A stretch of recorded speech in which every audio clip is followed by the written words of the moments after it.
Welcome. This is Pension Wise.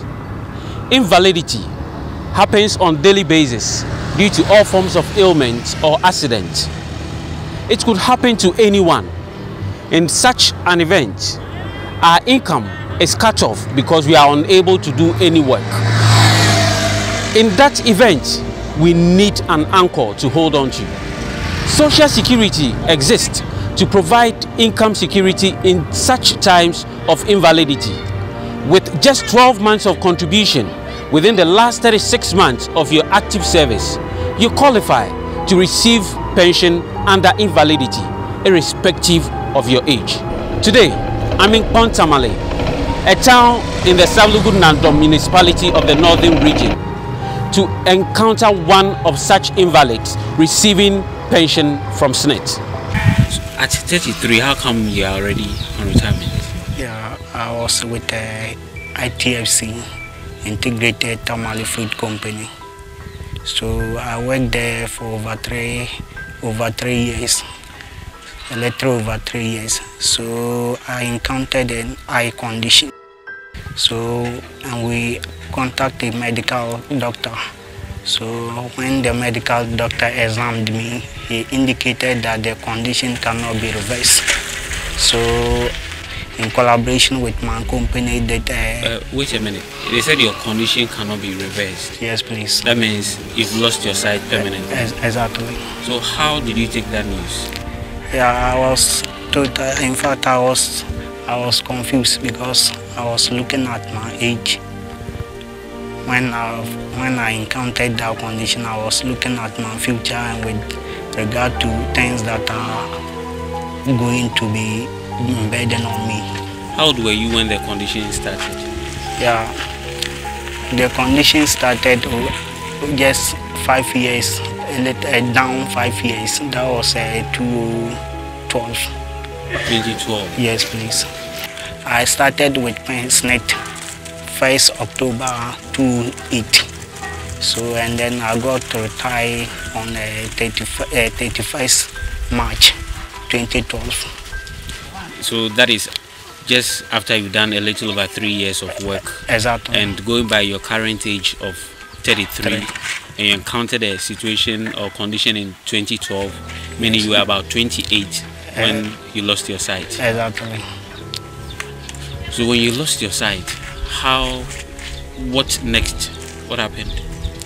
I and then in collaboration with my company, we did a complaint to SSNIT about what has happened.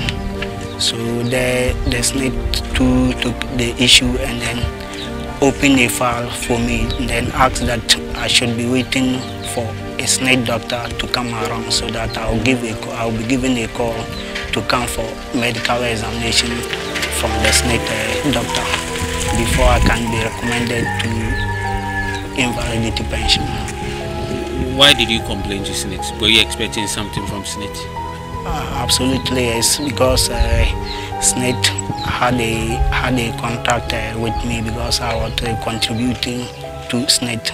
So, and the point was that if you are working and alongside the way you become a victim of any sickness, SSNIT can come in and then take a control over the situation for you. So your company helped you to go to SSNIT? Exactly. To put in an application? Exactly. So after you put in the application, what next? What happened? Yes, a SSNIT doctor came around and then I was given a call. So when I went, the SSNIT doctor examined me and then after that he recommended that I should be put on a permanent invalidity pension. So you complained to SSNIT in 2012? Yes, please. And when did SSNIT start paying you your invalidity pension? Yeah, I was paid. They started paying it 2013, but I was given arrears from 2012. So you were given arrears from the time you applied? Yes, please. To the time that the pension started? Rolling. So now you are on monthly pension? Yes, please. So looking at how much you were earning whilst at ITFC and the amount SSNIT is paying you, is there any difference? Yes, please. There's totally difference because what I'm getting now, I was not receiving that from my company. Oh, so what SSNIT pays you is much higher than what ITFC was paying you? Exactly. Yes, please. Wow. So when you started receiving SSNIT pension, how has it impacted your life? Yeah, perfectly. It has even saved my life from other calamities because looking at my age and you are encountered with this condition and there's nothing to support you, I think you'll be thinking evil thinking will be coming through your mind. So with the pension, I'm comfortable. Now after you started receiving, before the pension started coming in, yes. How were you managing? Yeah, I was only seeking like help from other family members, my brothers and my sisters.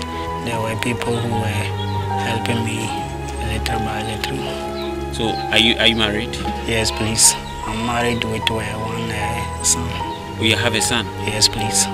When did you get married? Yeah, that was 2013. That was after the incident had yes, occurred? Please. Yes, please. And you had started receiving SSNIT pension? Yes, please. So if the pension had not come in, is it likely to have affected your marriage? Absolutely, yes. Because at these days, if you have a wife and you cannot at least help into your normal responsibilities, I don't think you'll be capable to contain that wife. So at least the pension is helping you to raise your family. Exactly. And your child is a son? Yes, please. How old is he now? He's about 9 months now. He's about 9 months now. Yeah. So now, 33, you have a lot of years ahead of you. Do you think SSNIT can continue paying you this pension? Yes, please, because when I started benefiting from it, yeah, I was told I will be taken care of for my lifetime throughout. Okay, so it means your pension will never stop? Yes, please. No matter how old you are? Yes, please. Even if you are 70 or 100, you continue? From 75 years, I have to present a life certificate for the continued payment of the pension. Oh, so when you are 75, yes, you need to present a life and they give you a life certificate. Yes, please. Then you continue taking your pension. Exactly. So let me take you back a bit. When you registered, were you looking at invalidity pension or hoping to come in for pension at 60? I was, where I was working, I was even trying to see if I can save some monies and then further my education, because I wasn't thinking like I'll get myself into this trouble. Wow. So invalidity could get anyone at any time? Yes, perfectly. Because for me myself, I was not thinking I'll be engaging myself in this age with invalidity. So, and anybody at all is likely to become one. So, assuming there was no SSNIT pension, how do you think life would have been? I think for that, life would have been very miserable, because at these days you cannot depend on people to survive. Because if you contact somebody for help today and the person that give you help, maybe the next day you can, if you contact him again, I think the person will start complaining bitterly that you are trying to put your burden on him or her. So now SSNIT has taken you from that situation of becoming a burden on someone. So you support your wife and your child. And how is the family treating you? How did the family accept your condition?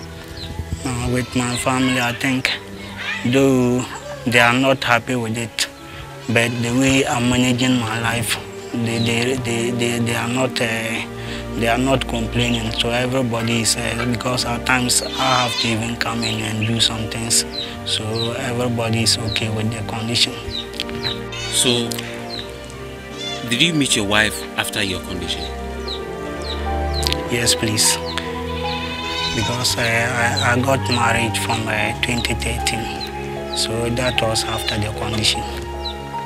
So, if there was no SSNIT pension, you think she would have agreed? No, I don't think anybody at all will not agree to marry somebody who cannot cope up with his responsibility. So I think with the SSNIT, it's because of SSNIT that I'm being able to manage her. So at least the pension helped you secure a wife? Exactly. And the family accepted you? Yes, please. And how has marriage been? Yeah, at times, marriage, there are difficulties in it, and all is about even if a lady loves you, in how much a lady loves you, and then if she complains of needing something and you cannot offer that thing, I think all of a sudden problems will start setting in. So how do you feel towards the SSNIT scheme now? Now that SSNIT is paying you, and it is even much better than what you were earning whilst at ITFC.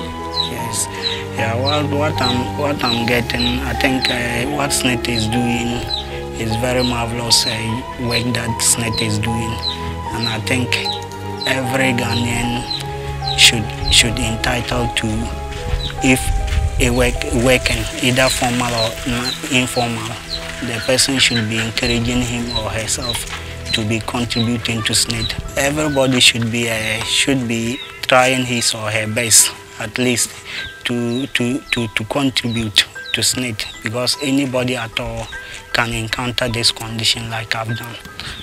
Do you have any word for the teeming working youth out there? If you are a worker, you need to contribute more.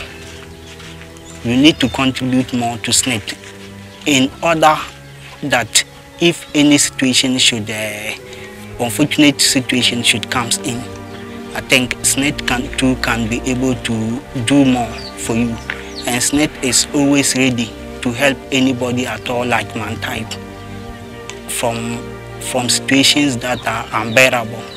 So, and I'm appealing to the general youth that everybody should endeavor to contribute more to SSNIT, and then be able to also go to SSNIT and then check his or her contribution in order to avoid gaps or problems that are associated with the contribution, because it's a human institution. So you, the contributor, too, has to do your part and then check your contribution. If you see that the contribution, there are gaps, you need to contact your employer and then complain to him or her what is happening to your SSNIT contribution, because SSNIT is a life-saving entity which everybody should endeavor to take part in SSNIT contribution. It's been nice having you. You heard it all from Mr. Muhammed Zakaria, the 33-year-old invalid SSNIT pensioner. Now, though his condition is sad, he's happily married because he has hope and receives monthly pension from SSNIT. It could have been you, it could have been me. Let's get prepared. Let's get onto SSNIT and be contributors. Note, invalidity doesn't know anyone. Be pension wise.